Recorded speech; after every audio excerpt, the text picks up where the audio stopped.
अस्सलामुअलैकुम guys. Chapter 12 जो हमारा है the importance of intellectual properties.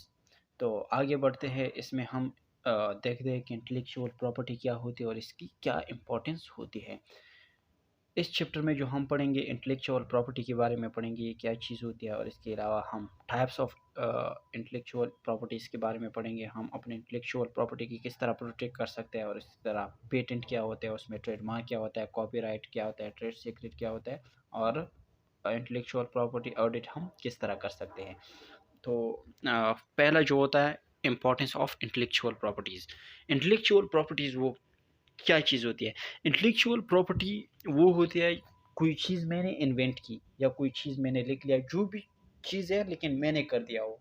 For example कोई बुक मैंने लिख लिया, या कोई ड्रामा मैंने बनाया, या कोई मतलब इन्वेंशन मैंने की, एक चीज़ मैंने ईजाद की। फॉर एग्ज़ाम्पल मैंने एक गाड़ी ईजाद की। तो इस तरह इसको मतलब कोई दूसरा इस तरह ना करे और इससे मैं कंप्लीटली फ़ायदा लूँ। मैंने एक गाड़ी ईजाद की, फॉर एग्ज़ाम्पल जो पानी से चलता है, तो वो कोई दूसरा उस तरह ना करे, और उसका जो सारा का सारा जो फ़ायदा है वो मुझे मिले। और मैंने एक बुक लिख लिया और उस बुक को कोई दूसरा कॉपी ना करे, मतलब उस बुक का जो फ़ायदा है वो मुझे मिले। और इसको क्या कहते हैं? इसको इंटेलेक्चुअल प्रॉपर्टी कहते हैं। जिस तरह यूट्यूब में होता है, यूट्यूब में कोई वीडियो बनाता है और इस वीडियो को हम दोबारा यूट्यूब पे शेयर नहीं कर सकते। क्यों नहीं कर सकते?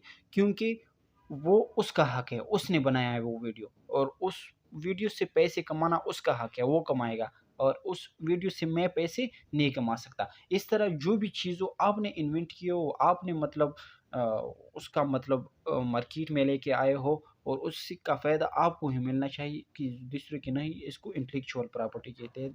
मतलब आपकी ज़ाती प्रॉपर्टी, आपकी इसकी क्या-क्या इम्पोर्टेंस होती है? इसकी इम्पोर्टेंस ये होती है कि मतलब कोई चीज़ मैंने इन्वेंट की और इसको जो है ना नया मैंने इन्वेंट किया और मैंने लिख लिया या कुछ भी किया ना, और इसका मुझे फ़ायदा मिलना चाहिए। मिस्टेक जो हम करते हैं इसको मतलब अपनी इंटेलेक्चुअल प्रॉपर्टी को प्रोटेक्शन में 4 मिस्टेक्स हम करते हैं। कोई बुक मैंने लिख लिया या कोई ड्रामा मैंने बनाया या कोई चीज़ मैंने इन्वेंट की, तो हम 4 मिस्टेक करते हैं इसकी प्रोटेक्शन में। पहला मिस्टेक जो हम करते हैं, not properly identify all of their intellectual properties.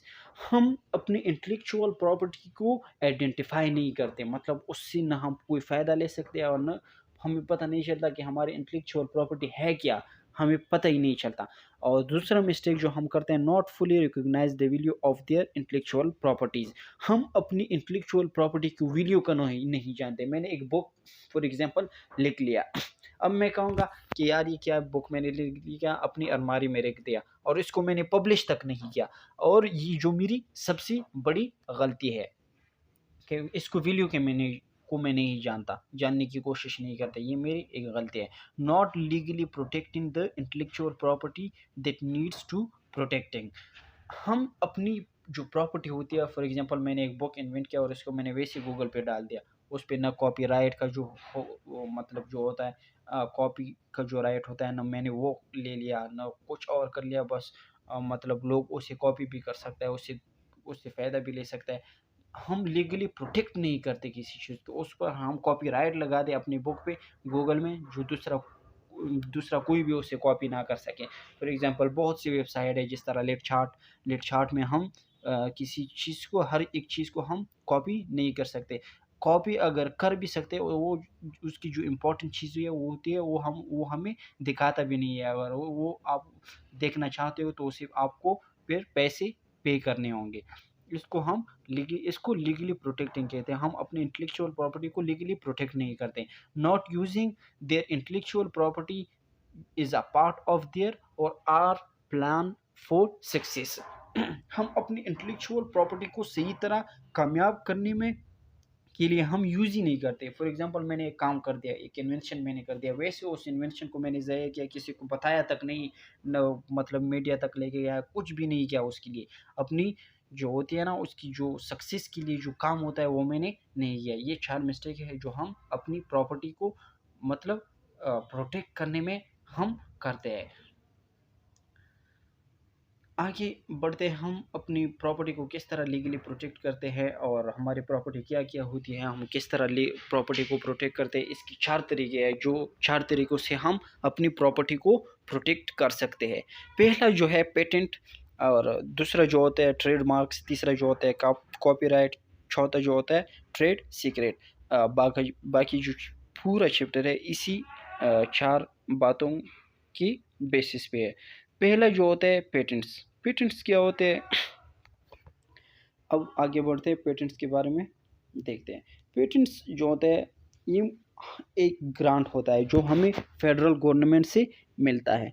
For example मैंने एक चीज़ इन्वेंट की और मैंने गवर्नमेंट से एक ग्रांट ली कि ये चीज़ जो होता है ना, 1 साल के लिए, 2 साल के लिए, 3 साल के लिए मैं ही सिर्फ बेचूँगा मार्केट में, कोई दूसरा इसको बेचने का हक हासिल नहीं है। तो गवर्नमेंट आपको एक ग्रांट दे देगा 2-3 साल तक, कोई दूसरा बंदा उस तरह चीज़ नहीं इन्वेंट कर सकता है और ना उसे सेल कर सकता है। इसको पेटेंट कहते हैं।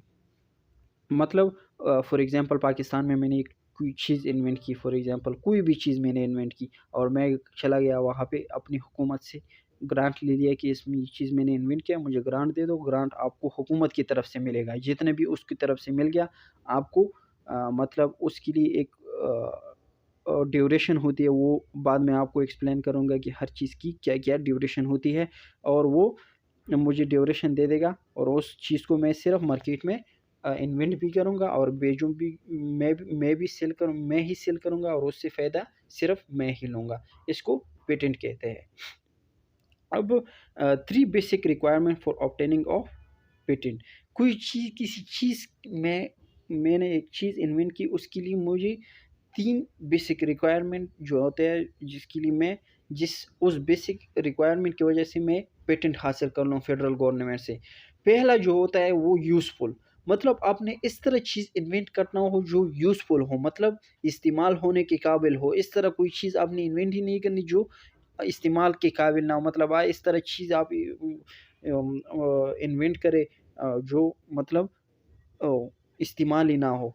मतलब it must have utility. Utility mean जो इस्तेमाल करने के काबिल हो और रोज़मर्रा ज़िंदगी में लोग उसे इस्तेमाल कर सकें।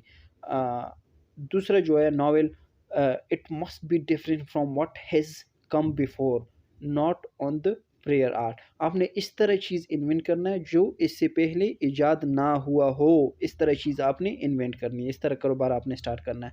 Not obvious. तीसरा जो होता है it must be not obvious to a person on ordinary skills in the field, मतलब कोई फील्ड में एक बंदा है, उसकी जो स्किल्स होते हैं उसके साथ ऑब्वियस ना हो, उसके साथ रिलेटेड ना हो। इस तरह टाइप्स ऑफ पेटेंट। पेटेंट के 3 टाइप्स होते हैं, यूटिलिटी, डिज़ाइन, प्लान्स। यूटिलिटी चीज़ मैंने मतलब इन्वेंट की, एक ऐसा चीज़ मैंने इन्वेंट की जो रोज़मर्रा ज़िंदगी में इस्तेमाल होता है, तो उसके लिए मुझे फेडरल गवर्नमेंट से 20 ईयर का पेटेंट मिल सकता है। कितने? 20 ईयर का। जो पेटेंट का ड्यूरेशन होता है वो कितने साल का होता है? 20 साल का होता है। कोई भी चीज़ यूटिलिटी हो जो मैंने design, design invention of new original और original design of manufacture product, किसी प्रोडक्ट का मैंने डिज़ाइन तैयार किया या कुछ भी किया, तो इसका मुझे कितने 14 साल का पेटेंट मिल सकता है। प्लांट, प्लांट जो होते हैं मतलब जो हमारे दरख्त है, और इसका जो मतलब इस तरह अगर मैंने कोई चीज़ इन्वेंट की और इसकी मतलब किसी प्लांट की मैंने ट्रांसजेंडर मतलब उसकी जेंडर चेंज की, या इसकी रिप्रोडक्शन जो होती है वो चेंज किया, मतलब एक दरख्त है वो नहीं मतलब वो ग्रोथ नहीं करती, उसको ग्रोथ को मैंने चेंज किया और इस तरह कोई चीज़ मैंने इन्वेंट किया, तो इसका मुझे पेटेंट 20 साल का मिल सकता है। Business method patents. Business method patents वो होते हैं जो मतलब business method is a patent that protects in invention that in that is और facilitates a method of doing business. मतलब जो आपका मेथड है बिजनेस का, ये भी आप इसका मतलब मैं मेरा एक मेथड है कि उस मेथड से मैं बिजनेस कर रहा हूँ, मेरे मेथड से कोई दूसरा बंदा बिजनेस ना करे, उसका मैं फेडरल गवर्नमेंट से पेटेंट ले लूँ और उसका ड्यूरेशन होगा और इस तरह कोई दूसरा नहीं करेगा। फॉर एग्ज़ाम्पल जो यहाँ पे नीचे कुछ एग्जांपल्स है। The most noticeable business method patent that have been awarded, Amazon को दिया गया था पेटेंट, पता नहीं कितने साल का दिया गया। और आजकल तो मतलब अमेज़न की तरह बिजनेस क्वीन अमेज़न जोसेफ इस तरह किसी बंदे ने मतलब इन्वेंट किया ना, तो मतलब उसको फिर पेटेंट मिला था और उसको तरह कोई दूसरा नहीं कर सकता था। नेटफ्लिक्स हो गया, प्राइस लाइन का तो पता नहीं, नेटफ्लिक्स जो मतलब उसमें लोग मूवी वो डालते हैं और वो देखते हैं लोग। मतलब अगर मैं नेटफ्लिक्स पे मूवी देखूंगा तो उसको मैंने नेटफ्लिक्स को पैसे देने होंगे। इसको इस तरह नेटफ्लिक्स को इससे पैदा हो रहा है। और ये क्यों है? क्योंकि नेटफ्लिक्स ने पेटेंट किया हुआ है। नेटफ्लिक्स तब तक पैसे लेगा जब तक इसका पेटेंट है, 20 साल का है, 30 साल का है। हम एक पेटेंट को किस तरह हासिल करेंगे और इसकी 6 स्टेप्स है। पहला स्टेप्स ये है कि पहले आपका इस चीज़ का ख्याल रखना होगा कि जो इन्वेंशन आपने की है ये प्रैक्टिकल हो, मतलब इसकी कोई यूज़ हो ज़िंदगी में, आम ज़िंदगी में। और दूसरा जो स्टेप्स है, आपने क्या एक एप्लीकेशन फ़ाइल करना होगी, मतलब आपने एक एप्लीकेशन लिखना होगी और इसका फ़ाइल बनाना होगा। और फिर आपने क्या करना होगा, हायर अ पेटेंट अटर्नी। एक पेटेंट अटर्नी को आपको हायर करना होगा जो आपको पेटेंट दे सके। कॉन्टेक्ट अ पेटेंट सर्च, आपको एक पेटेंट सर्च कंडक्ट करना होगी कि आपको सर्च करना होगा कि मेरे पेटेंट का मतलब कोई दूसरा तो नहीं कर रहा है। और फाइल अ पेटेंट एप्लीकेशन, जो आपका एप्लीकेशन है ये आप फाइल करोगे, आप उसके साथ जमा करोगे और US patent trademark centre office से आपको पेटेंट मिल जाएगा। ये अमेरिकन मेथड है। पेटेंट पेटेंट इन्फ्रिंजमेंट वो होता है, मतलब फॉर एग्जांपल मैंने एक पेटेंट हासिल कर लिया और उस पेटेंट मतलब मेरे पेटेंट का कोई दूसरा इलीगली अनऑथोराइज तरीके से कोई दूसरा यूज़ कर सके, इसको कोई दूसरा पार्टी यूज़ कर सके, इसको पेटेंट इन्फ्रिंजमेंट कहते हैं। मतलब एक पेटेंट मैंने मुझे फेडरल गवर्नमेंट ने दे दिया और उस पेटेंट का कोई दूसरा यूज़ कर सके, मुझे इसको पेटेंट इन्फ्रिंजमेंट कहते हैं। ये जो बड़े-बड़े कंपनीज़ होते हैं उनमें ये नहीं होता है, ये जो स्मॉल फर्म्स होते हैं इनमें अक्सर ये होता है। फॉर एग्ज़ाम्पल मैंने कोई चीज़ इन्वेंट की लेकिन उसमें मतलब वो उसकी मतलब जो फर्म है वो बहुत छोटा है और इसका कोई दूसरा भी इस तरह उसने पेटेंट लिया हुआ है, वो भी इस तरह यूज़ कर रहा है, तो इसको पेटेंट इन्फ्रिंजमेंट कहते हैं। अब अमेज़न ने पेटेंट लिया हुआ है लेकिन अमेज़न का तो उसका तो बड़ा फर्म है, उसके इन्फ्रिंजमेंट नहीं होता है। इन्फ्रिंजमेंट जो होता है वो जो छोटे फर्म्स होते हैं उनका होता है। ट्रेडमार्क्स, ट्रेडमार्क जो होता है ये हमारा दूसरा इंटेलेक्चुअल प्रॉपर्टी प्रोटेक्शन का तरीका होता है। इससे हम अपनी इंटेलेक्चुअल प्रॉपर्टी की प्रोटेक्शन करते हैं। पहला पेटेंट था, पेटेंट ख़त्म हो गया, अब ट्रेडमार्क्स है। ट्रेडमार्क से हम किस तरह कर सकते हैं? ट्रेडमार्क जो होते हैं ये या तो वर्ड्स होते हैं, या तो नेम होता है, या तो सिंबल्स होते हैं, या कोई ये इस तरह होता है कि हम एक चीज़ को आइडेंटिफ़ाई करते हैं। फॉर एग्ज़ाम्पल अगर कोई आपने एक मतलब एक शैम्पू आप ले लो ना, उस शैम्पू के पीछे एक बारकोड लगा हुआ होता है। इस बारकोड को आप स्कैन करोगे तो आपको पता चल जाएगा ये कि किसकी शैम्पू है, या हेड एंड शोल्डर की है, कंपनी की है, या कोई 2 नंबर का है। तो इसी तरह इससे हम अपना कोई चीज़ आइडेंटिफ़ाई कर सकते हैं। जो ओरिजिनल चीज़ हो हम इससे आइडेंटिफ़ाई करते हैं, या कोई नाम लिख लिया होता है, या कोई साइन होता है, या कोई लोगो होता है।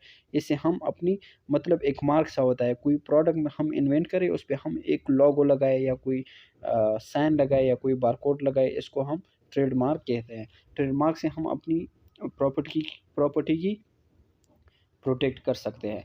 ट्रेडमार्क की जो होती है वो टाइप्स होते हैं। पहला ट्रेडमार्क होता है, ट्रेडमार्क में हमारे साथ क्या-क्या होता है, यही नेम सिंबल डिवाइस होता है। और इसको रिन्यूएबल के लिए हर 10 साल के बाद आपको इसको रिन्यू करना होगा। और यूज़ करने के लिए मतलब आप वही जो नेम सिंबल होते हैं वही रिमेन होते हैं, लेकिन हर 10 साल के बाद आपको रिन्यू करना होगा।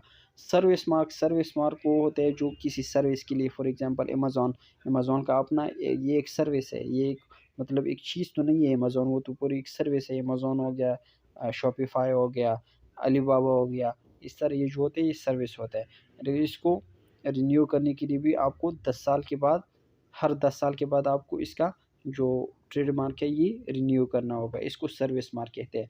कलेक्टिव मार्क वो होती है जो ट्रेडमार्क और सर्विस मार्क इकट्ठी यूज़ करे, एक कॉरपोरेशन यूज़ करे, मतलब कोई सोसाइटी है या कोई चीज़ है, तो दोनों मतलब ट्रेडमार्क भी यूज़ करे और सर्विस मार्क्स भी यूज़ करें, इसको कलेक्टिव मार्क कहते हैं। ये भी जो होता है ना हमारे ट्रेडमार्क होता है, इससे भी हम अपनी चीज़ की आइडेंटिफिकेशन कर सकते हैं, अपनी प्रॉपर्टी की प्रोटेक्शन कर सकते हैं। ये भी 10 साल के बाद रिन्यू करना होगा। सर्टिफिकेशन मार्क्स में हमारे साथ नेम्स, वर्ड्स, सिंबल्स होते हैं। मतलब एक ऑनर है। फॉर एग्ज़ाम्पल मेरी एक कंपनी है, मैं किसी को एज़ अ फ्रेंचाइज़ दे रहा हूँ, इसको मैंने एक सर्टिफिकेट दी, वो सर्टिफिकेट से वो अपना मतलब उस सर्टिफिकेट से वो अपनी, फॉर एग्ज़ाम्पल मैकडॉनल्ड अमेरिका में है, उस मैकडॉनल्ड पाकिस्तान में भी चल रहा है, पाकिस्तान को सर्टिफिकेट दिया हुआ है, उस सर्टिफिकेट की वजह से वो यहाँ पे अपनी मैकडॉनल्ड की प्रॉपर्टी का प्रोटेक्ट करे, इसको सर्टिफिकेशन मार्क कहते हैं। और क्या क्या चीज़ें हम ट्रेडमार्क के ज़रिए प्रोटेक्ट कर सकते हैं, वर्ड्स प्रोटेक्ट कर सकते हैं। कोई वर्ड है, मतलब कोई वर्ड मैंने फॉर एग्ज़ाम्पल ईजाद किया हुआ है, उसको हम प्रोटेक्ट कर सकते हैं। नंबर इन लेटर की प्रोटेक्ट कर सकते हैं। डिज़ाइन इन लोगोस की प्रोटेक्ट कर सकते हैं। साउंड की कर सकते हैं। फ्रेगनेंस खुशबू की कर सकते हैं। शेप्स, कलर्स, ट्रेड ड्रेस की कर सकते हैं। इमोरल और वो चीज़ें जिसकी ट्रेडमार्क के ज़रिए हम प्रोटेक्ट नहीं कर सकते। इमोरल और स्कैंडल मैटर, इस तरह मैटर जो मतलब वो गैर तरीके हो, गैर अखलाकी हो, उसको हम प्रोटेक्ट नहीं कर सकते। डिसेप्टिव मैटर हो गए, डिस्क्रिप्टिव मार्क्स हो गए, सरनेम्स हो गए, सरनेम का भी प्रोटेक्शन नहीं हो सकता। ट्रेडमार्क हम किस तरह मतलब किस तरह हम ट्रेडमार्क की जो हक है वो हम किस तरह हासिल कर सकें उसके 3 तरीके हैं। ट्रेडमार्क हम 3 तरीक़ों से हासिल कर सकते हैं। पहला इसकी 3 स्टेप्स होते हैं। पहला स्टेप जो होता है सेलेक्ट इन अप्रोप्रिएट मार्क, हमने कोई चीज़ इन्वेंट की, उसके लिए हम एक अप्रोप्रिएट एक इस तरह मार्क उसके लिए हम इन्वेंट करें कि वो मार्क उस तरह कोई दूसरा ना हो, उसको हम ट्रेडमार्क मतलब एक एप्रोप्रिएट मार्क हम सेलेक्ट करें। और इसके अलावा हम परफॉर्म अ ट्रेडमार्क सर्च, जब हम अपनी ट्रेडमार्क लगाए एक प्रोडक्ट के ऊपर, मैंने एक प्रोडक्ट इन्वेंट की, मतलब एक चीज़ मैंने इन्वेंट की और इस चीज़ के ऊपर मैंने ट्रेडमार्क का लगाया, और हम उसके बाद सर्च करेंगे कि उस ट्रेडमार्क का जो कोई दूसरा है उस तरह ट्रेडमार्क तो कोई दूसरा यूज़ नहीं कर रहा है, इसको हम ट्रेडमार्क सर्च कहते हैं। और तीसरा जो स्टेप्स है create right in the trademark centre, US में, न्यूयॉर्क में, वहाँ ट्रेडमार्क सेंटर से हम अपना राइट हक हासिल करेंगे। कॉपीराइट, पहला जो था कॉपीराइट जो है ये तीसरा तरीका होता है जो हम अपनी इंटेलेक्चुअल प्रॉपर्टी की प्रोटेक्शन कर सकते हैं। पहला पेटेंट था, दूसरा ट्रेडमार्क था, अब तीसरा कॉपीराइट है। कॉपीराइट भी हम अपनी प्रॉपर्टी की प्रोटेक्शन कर सकते हैं। हम कॉपीराइट से किस तरह प्रोटेक्शन कर सकते हैं? फॉर एग्जांपल मैंने एक नावल, एक बुक लिख लिया, एक नावल मैंने लिख लिया, उस नावल की मुझे क्या करना होगा, मतलब उस नावल की मुझे प्रोटेक्ट करनी होगी। उस नावल से जितना भी इस नावल को जितना भी फ़ायदा हो रहा है, जितना भी प्रॉफ़िट हो रहा है, वो प्रॉफ़िट सारा का सारा मुझे मिले, किसी दूसरे का हक नहीं है, क्योंकि मैंने लिखा हुआ है। तो इसको हम कॉपीराइट कहते हैं, कोई दूसरा कॉपी ना कर सके। आपने एक गाना गाया, फॉर एग्ज़ाम्पल जिस तरह अली ज़फ़र ने गाना गाया था और उसे करण जौहर ने फ़िल्म में यूज़ किया था, तो उसने उस कॉपीराइट पे वो वापस किया। इसी तरह गाना हो, कोई लिटरेरी वर्क हो, कोई म्यूज़िक हो, इसको हम कॉपीराइट कहते हैं, मतलब हमारा चीज़ कोई दूसरा कॉपी ना कर सके। कॉपीराइट में हम क्या-क्या चीज़ें प्रोटेक्ट कर सकते हैं, इसमें हम लिटरेरी वर्क प्रोटेक्ट कर सकते हैं, कंप्यूटर सॉफ्टवेयर प्रोटेक्ट कर सकते हैं, म्यूज़िकल कंपोज़िशन प्रोटेक्ट कर सकते हैं, ड्रामेटिक हो गए, पिक्टोरल, ग्राफ़िकल, स्कल्पचरल वर्क हम प्रोटेक्ट कर सकते हैं। क्या-क्या हम प्रोटेक्ट नहीं कर सकते? आइडिया एक्सप्रेशन डायकॉटमी, मतलब जो आइडिया होता है वो हमारा प्रोटेक्ट नहीं होगा, क्योंकि एक आइडिया मैंने सोच लिया, एक ऐसे मैंने लिख लिया। इसी तरह ऐसा कोई दूसरा भी लिख सकता है, उसका अपना आइडिया है, मेरा अपना आइडिया है। अगर हमारा आइडिया मैच हो गया, मतलब पहला काम मैंने किया, बाद में उसका किया, लेकिन दोनों का चलेगा। इसका ये मतलब नहीं है कि उसका फिर एक्सक्लूजन होगा। इसका एक्सक्लूजन इसलिए नहीं होगा क्योंकि उसने भी उसी तरह सोचा है। ऑब्टेनिंग अ कॉपीराइट जो होता है वो हम 2 तरीक़ों से हासिल कर सकते हैं। या तो हम उस पे कॉपीराइट बार अटैच करते हैं जो नीचे रेड कलर का है, इसका कॉपीराइट बग कहते हैं, इसको हम अटैच करते हैं। और ये जो स्लाइड्स है इस पे भी कॉपीराइट अटैच हुआ है, कॉपीराइट 2016 पर्सनल एजुकेशन INC, तो इसको हम कॉपीराइट कहते हैं। और उसके अलावा हम दूसरा जो होता है यूएस की जो कॉपीराइट ऑफिस है वहाँ से भी हम कॉपीराइट ले सकते हैं। एक मैंने नॉवल किसी गूगल पे शेयर की, कॉपीराइट का बग भी अटैच करूँगा। और इसके अलावा मैं यूएससीबी कॉपीराइट की ऑफिस से जो है ना वह भी रजिस्ट्रेशन अपनी वर्क की कर सकता हूँ। कॉपीराइट इन्फ्रिंजमेंट जिस तरह पेटेंट इन्फ्रिंजमेंट था, मतलब अनअथोराइज तरीके से किसी दूसरे का पेटेंट यूज़ करना, और इसी तरह अनअथोराइज तरीके से किसी दूसरी का कॉपीराइट यूज़ करना कॉपीराइट इन्फ्रिंजमेंट कहते हैं। ट्रेड सीक्रेट, पहला पेटेंट था, दूसरा ट्रेडमार्क था, तीसरा कॉपीराइट था, अब चौथा ट्रेड सीक्रेट। ट्रेड सीक्रेट का हम किस तरह प्रोटेक्शन कर सकते हैं, मतलब मेरे साथ एक सीक्रेट है। ट्रेड सीक्रेट के अब मैं ये समझाऊंगा आप लोगों को। ट्रेड सीक्रेट एक फार्मूला या पैटर्न या कोई फिजिकल डिवाइस या आइडिया जो कुछ भी हो, मतलब फॉर एग्जांपल मैंने एक आइडिया सोच लिया। फॉर एग्जांपल जब कोरोना वायरस आ गया तो इसका मैंने वैक्सीन का एक मतलब फार्मूला मैंने सोच लिया, और वो फार्मूला और वो वैक्सीन जो होता है वो मैंने इन्वेंट नहीं किया, लेकिन मेरे पास सिर्फ उसका फार्मूला है और उस फार्मूले का हक है को उसका प्रोटेक्ट कर सकूं मैं।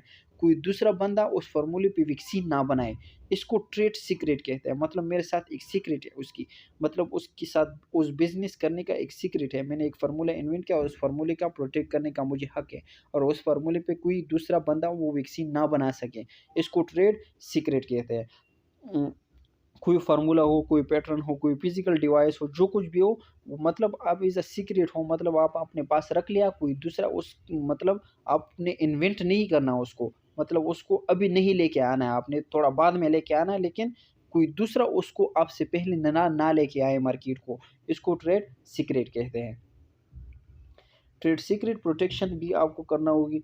What quality of trade secret protection, हाँ जी, physical measure for the protection of trade secret, मतलब आप किस तरह अपने ट्रेड सीक्रेट की प्रोटेक्शन करोगे। पहला जो तरीका है रेस्ट्रिक्टिंग एक्सेस, मतलब आप उस तक पहुंचने पे आप रिस्ट्रिक्शन लगाओ, मतलब कि कोई वहाँ तक ना पहुंचे। पासवर्ड प्रोटेक्टिंग, मतलब कोई कंप्यूटर आपका फाइल है तो उस पर आप कोई पासवर्ड भी लगा सकते हो। Maintaining log book for access to sensitive material, मतलब कोई सेंसिटिव मटेरियल है उस तक पहुंचने पर आप एक लॉग बुक्स लगाओगे। लेबलिंग डॉक्यूमेंट्स, कोई डॉक्यूमेंट्स की labelling, maintaining log book for visitors, maintaining adequate और सेल सिक्योरिटी मैया, इन तरीक़ों से हम ट्रेड सीक्रेट की प्रोटेक्शन कर सकते हैं। कंडक्टिंग इंटेलेक्चुअल प्रॉपर्टी ऑडिट, हम अपने इंटेलेक्चुअल प्रॉपर्टी की जो राइट है, जो प्रोटेक्शन राइट है, हम उसे किस तरह हासिल करेंगे, उसके कुछ स्टेप्स है। First step, a firm should take up to protect its intellectual property to complete the intellectual property audit. आपको इंटेलेक्चुअल प्रॉपर्टी ऑडिट कंप्लीट करना। इंटेलेक्चुअल प्रॉपर्टी ऑडिट क्या होती है, आपको यूएस की जो ऑफिस है इंटेलेक्चुअल प्रॉपर्टी प्रोटेक्शन की जो ऑफिस है वहाँ जाना होगा। वहाँ आपको फाइल जो होता है ना वो जमा करने होंगे, और वहाँ से आपको मतलब मतलब जो राइट है वो आपको हासिल करना होगा। वो हर किसी का मैंने अलग अलग एक्सप्लेन किया हुआ है।